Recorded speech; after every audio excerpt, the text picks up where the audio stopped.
Well, let's get some business news for you now. Catherine Bennett from the Business Desk joins us now. And Catherine, let's start off with this worsening trade war between China and Australia. Beijing's just announced plans to impose anti-dumping measures on Australian wine imports. Tell us, what impact could that have on the Australian wine market?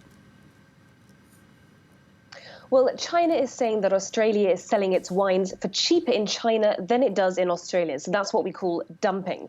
And so it's imposed these huge taxes or anti-dumping tariffs on Australian wine imports. And the duties range from 107% to 212%. So they are really high taxes. And this is bad news for Australia because China is its largest export destination for wines. It accounted for 1.3 billion Australian dollars in 2019.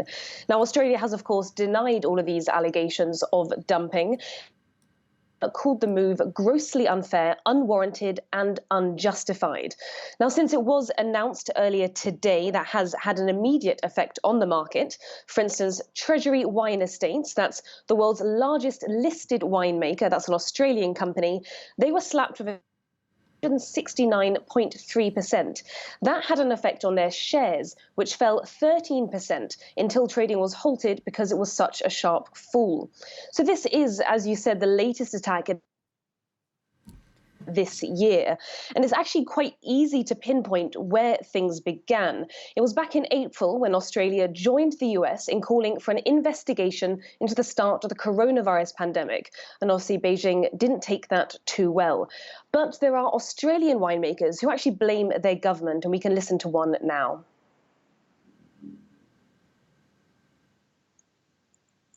We don't understand why the federal government picked a fight with our biggest customer. And that, I mean, I know there's other attributes to all of this, but we don't understand just from a commercial point of view why that's happened. And it is going to affect us.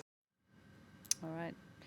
Disgruntled winemaker there down in Australia. Well, let's move to the UK. Catherine, the government said it will set up an antitrust unit that's going to crack down on tech giants. What does that involve? Well, the aim is to stop these big tech giants like Google and Facebook from abusing their market dominance. So these accounted for 80% of the £14 billion spent on online advertising in the UK last year.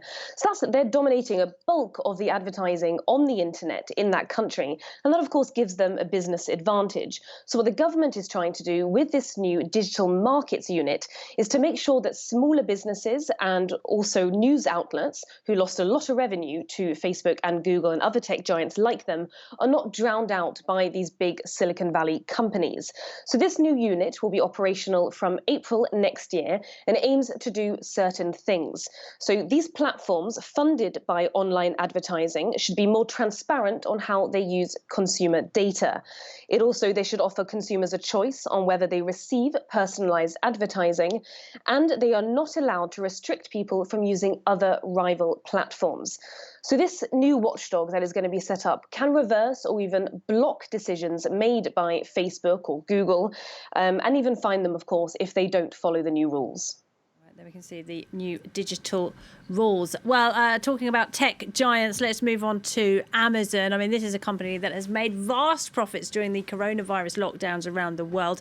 It's just announced it will be giving a bonus to its workers across the UK and the US. Do we know how much those workers are going to get, Catherine? Well, that's right. So Amazon did make a huge amount during the pandemic, and it has announced that it's going to be spending $500 million on a bonus for its workers ahead of the holiday period.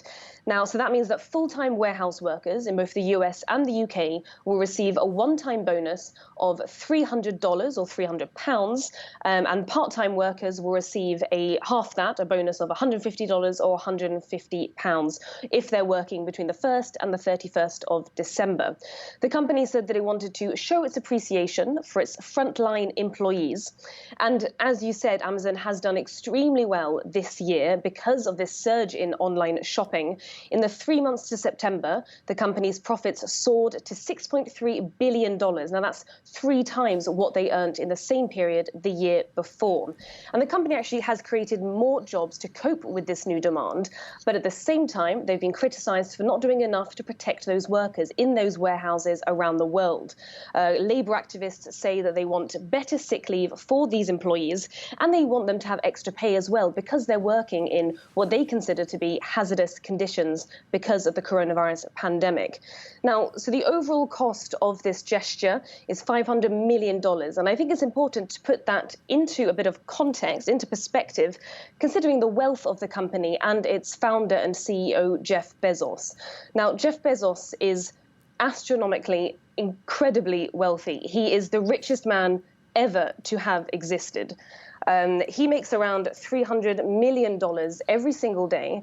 And the largest single day increase in his net worth occurred this year on July the 20th, when he made $13 billion in one day. $13 billion. So that is 26 times in one day the overall cost of this gesture that the company is giving out to thank thousands of employees for their work over a month period. And it's 26 times that what he made in one day. Wow. Huge, eye-watering figures there. Catherine, thank you very much indeed for explaining all of that to us. Catherine Bennett there with The Business. We're going to take a very short break here on France 24. Don't go away, much more still to come.